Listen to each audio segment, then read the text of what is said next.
What's going up, guys? It's Sheeny the Great, back for another Write With Me Wednesday. So I haven't written pretty much at all this week just because I haven't had a day off work. I don't have a day off this week, but, well, I have one off tomorrow, but that's kind of like next week. But I also had a lot of late shifts, so I was supposed to have time, like, in the morning to write. But then my coworker, he needed some time off because he's having some medical issues.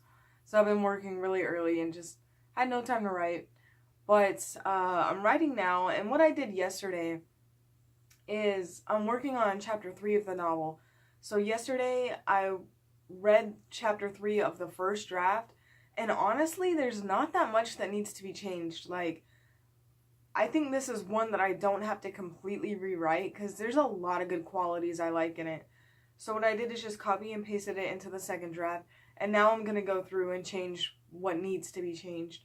So that's pretty much what I'm doing right now, and yeah. So I'm glad that even though I didn't have enough time to write this week, that this is supposed to be a quick chapter, and hopefully it'll go by fairly quick and I can still get it done by the end of the week. But yeah, I'm kind of happy with it. I'm just going to go through and change a few things that have to be different, so that's what I'm going to be doing now.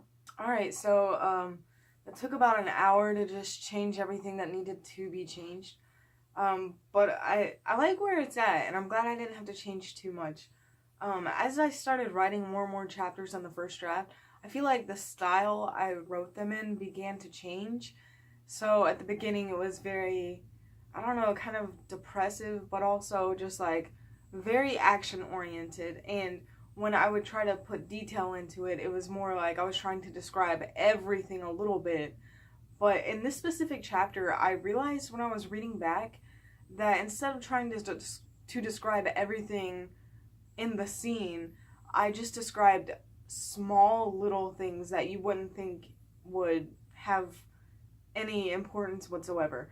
Like when there's a group of people that are having an awkward family dinner, and so I said the only noise was breathing and the bubbles popping in the soda.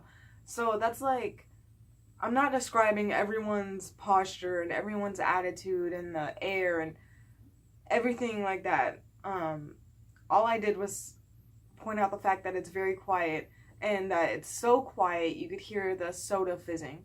So I think I really want to keep that style. That really stood out to me, and it was kind of cool. And so I think that's a good way to get a lot of detail in the story without filling up paragraphs and paragraphs of just pointless writing.